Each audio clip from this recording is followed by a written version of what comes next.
Would you love to create a joy-filled Christmas this year with your children? Our Advent guide, Unearthing Wonder, includes beautiful devotional readings paired with incredible animal stories from the book All Creation Waits to nurture a very heartfelt, warm, and cozy Christmas season. Each day includes this amazing animal story and a little animal ornament that your kids can color while you're reading. And then there is a devotional that's geared towards nurturing connection and helping build a strong and solid family culture. You can grab Unearthing Wonder Advent Guide at the link in our show notes or at thepeacefulpress.com.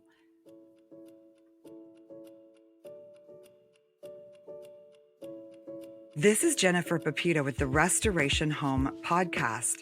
This is the show where we talk about the peaceful path to connected families and restored communities.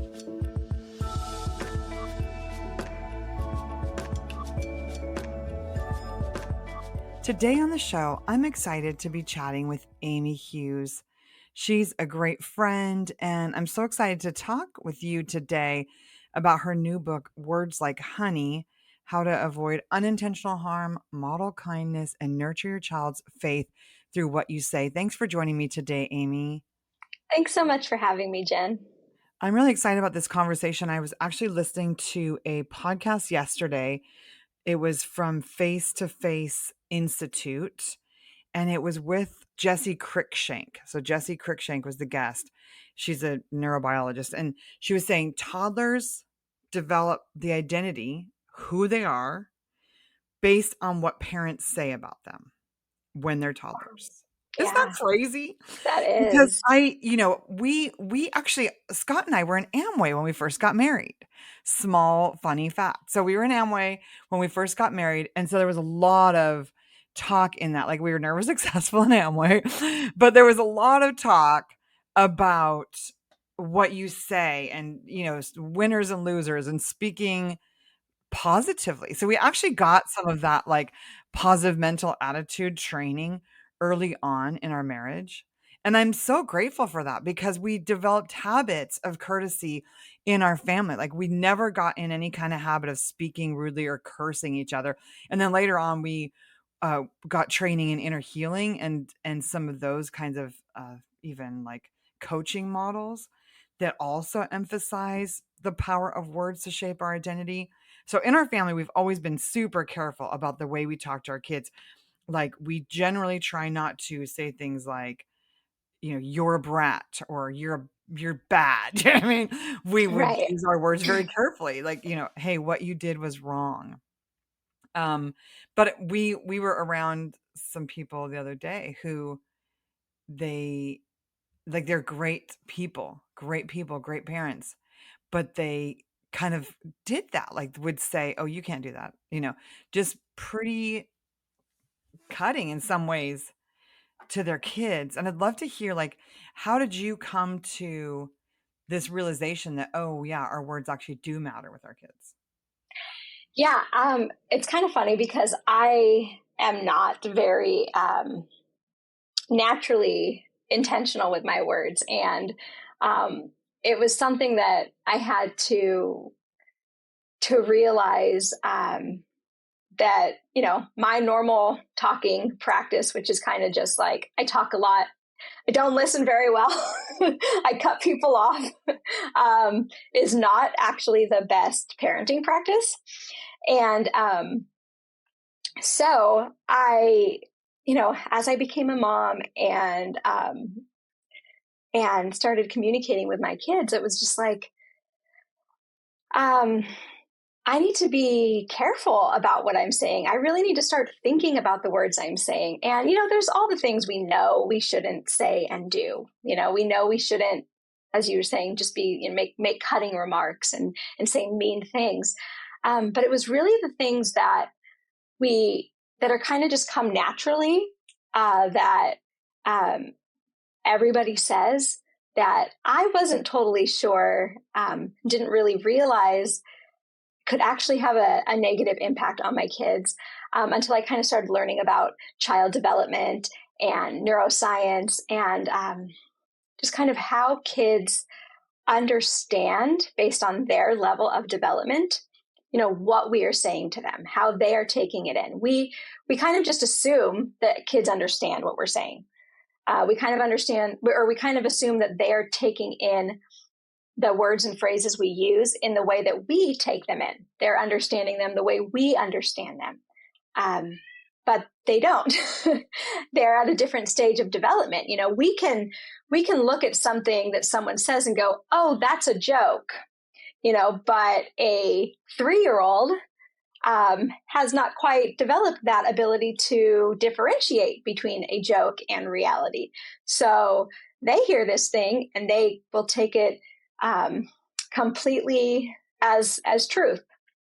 So understanding those types of things and having a realization of those things when we're talking can really help us to transition our speech. And that's kind of what I needed to do, because I, again, was not very intentional with the way I talked, the words I used, and it was something I needed to learn. Yeah, it was so interesting listening to that podcast because sometimes there are little terms of endearment even that we say to our kids that could be, could be a false identity for them. Like tomboy or crazy or stinky. I mean, like we might say some of these things like, "Oh, you're so crazy, you're so stinky." Like we might say things that almost seem a little cute to us at the time, but wow, if they are words that could be shaping their identity, then we do have to be careful. And but I would love to move actually and talk a little bit even about our words with our teens. We Mm. are You guys have how many kids, Amy? 9. 9, that's right. I was like, I know it's a lot. You have 9 kids, we have 7 kids, and we both have kids in the adult years. And parenting adults is shocking. Like I can remember conversations that I had with my brother, we um we were having a conversation about music. I had young kids, and I'm like, "My kids will never listen to secular music." And I don't even feel the same way about it now. Like, I don't even prohibit my kids from listening to secular music because some of it is humanity music, it's poetry. Like, I wouldn't say the same thing now. But still, like, some of them listen to music I do not think they should listen to. They Right. they still love Jesus. We're all still working out our salvation with fear and Yeah. trembling. Um, you know, so it is really hard though to not be shocked sometimes by struggles that teenage kids go through. And I don't want to Hmm. scare any of our listeners. Like if your kids are all small toddlers, go ahead. Say my kids will never listen to secular music. Go ahead. Say my kids will never struggle with whatever it is you think they'll never struggle with. Go ahead. You might as well speak life of yourself now. Hmm. And for me, like the one child that I would say probably has struggled the most, I might actually think, oh, maybe a teensy bit of an attachment disorder because I was raising this child during a pretty stressful time in our life, busy time, and probably should have given a lot more eye contact and a lot more of the connection. That's why the Peaceful Press has a free connection challenge, because when we're looking our kids in the eyes, hugging them, being attentive to them as people, they're going to be a lot more grounded and sure of who they are. Their identity is going to be more secure, and they're going to be less likely to sort of be looking for identity through actions. But some of these things we just have to put in the hands of God because he loves us and he loves our kids. And so we learn this, but I'd love to hear just a little bit about how you guys have navigated some of the teen years and staying calm and loving, even maybe sometimes when your kids aren't making choices that you love. Yeah. I think a lot with the teens, it's our words should be more, well, actually, they should be less. um, the teen years is all about listening. It's all about listen more than you talk, um, being that support, um, even when it's hard. A rule of thumb in our house that my husband and I do is when our teens come to us, we will we'll ask them, you know, are you looking for advice, or do you just want someone to listen? And that will kind of shape the way we have that conversation. If they're just looking for someone to listen, then we do our best to hold our tongue. We are that listening ear. And it can be really hard because sometimes it's like, what are you saying? We feel a lot of fear, especially in that time. It's like it's easy to feel fear that if we don't turn this ship in this certain direction, then it's going to completely go the other direction. Um, but a lot of time, if we give the advice when it's not wanted and we act out of fear and talk when we shouldn't, we're actually the ones turning the boat in the wrong direction and we don't even realize it. And so listening when our kids need us to listen, being that foundation for them to, knowing that they can come to us and that we're not going to react with, we're not going to give them those big reactions. We're going to be that rock. We're going to walk through things with them.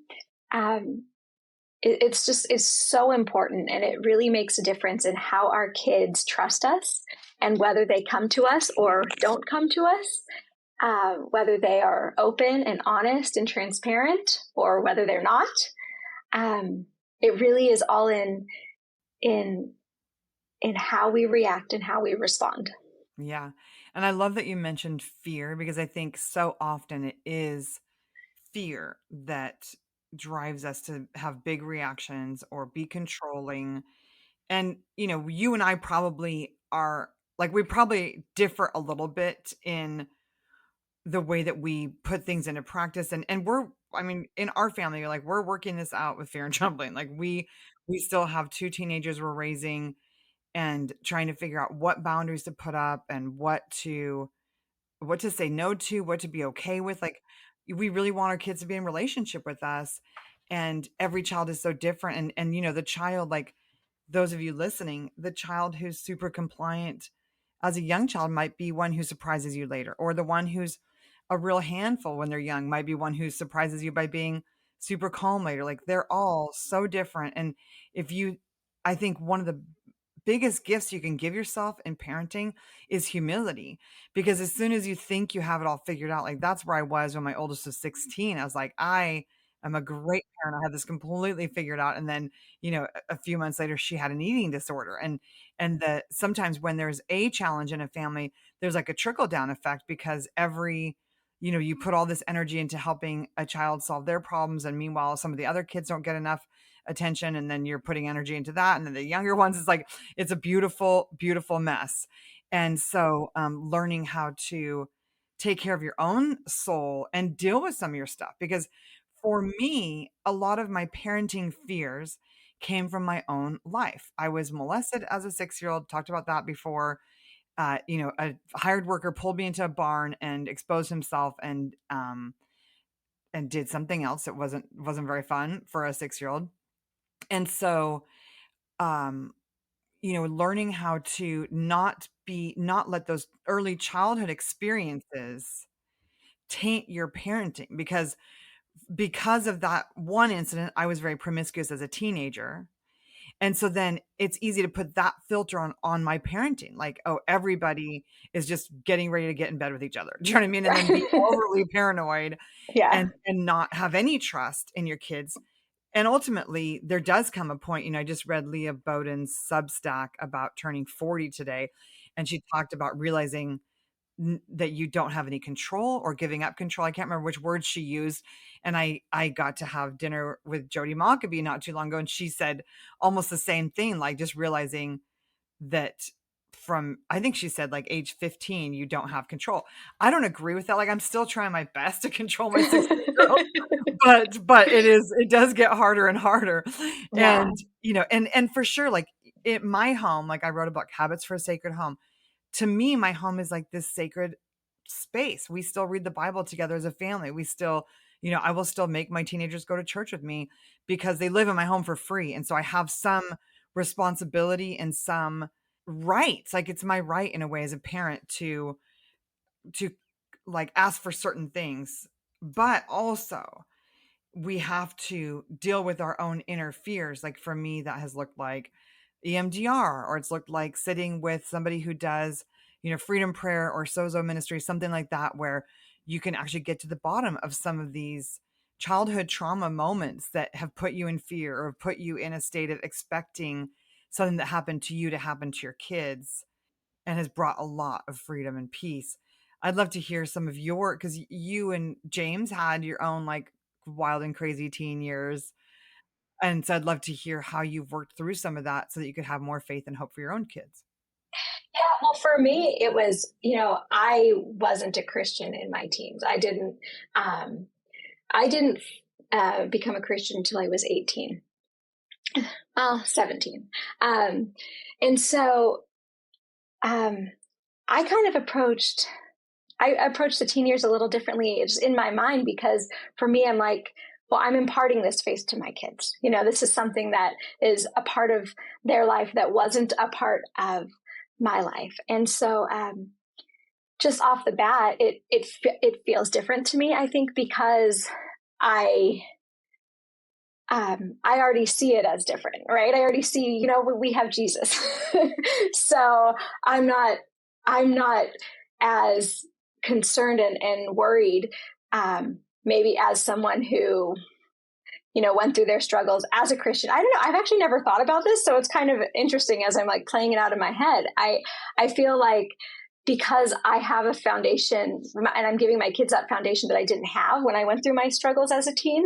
Um, I'm not, I don't have that. I don't have an underlying fear. I went through these struggles and I was a Christian. Yeah. So for me, my struggles came, before I found God. And of course I've had struggles since then, but the teen struggles that I would, be concerned for my kids, I think also those are things I've talked to my kids about. I talked to my kids about the struggles that I went through and have been really, open and transparent with them, talked through them. And so, when my kids come to me with any of those sorts of things, I'm just kind of open with them, talk about my experience. And I think that's been really helpful also. And then just kind of trying not to have that fear because,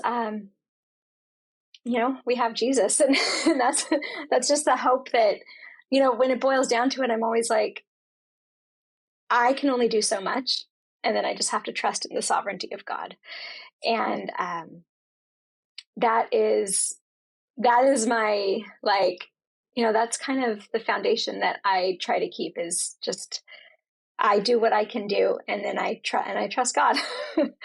Yeah, I don't know. I think the other thing too is in that humility, in that transparency, I try to, we try to be we try to be humble with our kids. We try to say sorry when we mess up. We try to let them know, you know what, I shouldn't have done that. I shouldn't have said that. I'm sorry. I'm working on me, and this is a struggle I have. This is how I'm working on it. If I mess up, I'm sorry. And I think all of these things combined, I have found that it helps to create that connection with your kids where they kind of are, in those teen years and young adult years are not afraid to come to you because they know that you get it and they know that they can talk to you and you're not going to just be a wall of judgment, but you're going to be open and, and hear them and support them. So, Yeah. I love that concept of just, keeping the conversation open. One of the other things that you and I share is some simplicity parenting training. And he talks a lot about filtering out the adult world. And I think one of the temptations can be with parenting, and especially parenting older kids, is to start be almost like personally affronted by their decisions, like to take it personally or to feel like there's rejection when they don't want to do the same thing as you, to feel to really kind of not be a parent. Do you know what I mean? Because a parent is not dumping their problems on their child. A parent is not letting their child's actions dictate their identity, because that's not being a grown up. Do you know what I mean? You're letting somebody else tell you who you are or tell you that you're a good person, a bad person based on their behavior. And that's actually not very mature. So how have you worked on, filtering out the adult world for your children while still being honest with those teens and then staying kind of secure and rooted in your identity so their actions don't move you into panic? Yeah, I try not to. I try not to hold expectation, or arbitrary expectation. Obviously we do. There are some expectations that I feel like are healthy to hold, um, but overall, we kind of like we kind of think about our expectations and whether they or what they're founded in, and try not to hold our kids to things that maybe we once thought we should be holding our kids to. If if it's kind of an arbitrary thing, and we kind of a lot of those expectations that are arbitrary are the things that we kind of that were put on us by our own upbringings, or by the things that just by our experiences, um, and I think when we have those expectations and we let our kids know these expectations, then they also sense or imagine even disappointment from us when those expectations are not met. And then, I think a good way to like kind of describe that is in if in homeschooling. If we have the expectation that our kid reaches this level at this age, and that comes across in some way by anything we say to our kids, whether it's you're behind or let's get caught up, or even in passing, they hear us in fear saying, oh my gosh, he's not where he needs to be, etc. Then they start, then they have this wall like, oh, I'm not where I should be. I'm not, I'm behind. And then they start to feel like they're failing. And then they actually oftentimes fall further and further behind because they kind of are in this state of, they kind of freeze in that specific thing. And I think that can happen with a lot of expectations when our kids know that we have this certain expectation of them and they feel like they're not meeting that. Or at the same time, if they're trying way too hard to meet that, it can kind of mess up their sense of, who they are, and their confidence and their, their emotional intelligence. It can kind of wreak havoc there. And so these expectations, that, yeah, that are, more arbitrary, I kind of think it's important to, even if sometimes we're going to have them, but if we can keep them to ourselves and not like announce them to our children, it can really help them to kind of stay on course and not kind of fight, flight, or freeze some of the things that, um, who they are, and how they're behaving, and what they're reaching for. Yeah, that's a good conversation too, because so many families are in the midst of homeschooling and there can be that feeling of if you have a child whose reading is delayed, it could be totally within the range of normal. Normal acquisition of reading happens anywhere from 6 to 12. And so it could be in the range of normal, but if you have another child who learned earlier, or if your expectation was that all your kids would learn to read by age 6, it can be disappointing, and it can even like threaten your ego a little bit. And this is an interesting conversation too, Amy, because in our family we're super big on having a rule of life, having our essentials, in some sense having an expectation of what our family values will be and passing on those values. But I think that's where it is also important to really kind of evaluate what your values are, because if you are in a family where freedom is one of your bigger values, then some of your expectations in other areas might need to be reduced for the sake of unity or the sake of connection. um you know and so really for each family, just evaluating what is important, what kind of culture you want to build, and then what are some of the steps. And then as you encounter, for our family, like we actually, my husband and I have a value um for care of our bodies as a temple. And one of the sort of outworkings of that is that we ask our kids not to get tattoos when they're living at home. I, it's I know it's a totally an area of personal liberty. It's not, I don't think it's a sin to have a tattoo, but I do love studying health. And they say that, there's energy that runs across your body, and tattoos are a scar that interrupt the flow of energy, and there's ink. And so we ask our kids not to get a tattoo when they're living at home. Now, I have an 18-year-old who just got one. And so then we're in the position of like, okay, what's more important now? Is it connection, or is it this value of no tattoos when you live in my house? And so I think that's part of parenting, is just being able to have your values, lay out a goal in a sense as a family, but also have the maturity and the growth mindset yourself to be able to navigate those changes. Amy's book is called Words Like Honey: How to Avoid Unintentional Harm, Model Kindness, and Nurture Your Child's Faith Through What You Say. You can find it at simplelittleamy.com. So simplelittleamy.com. You can find her beautiful book, Words Like Honey, and read more on using your words to build up your children. Thanks so much for joining, Amy. It was an awesome conversation.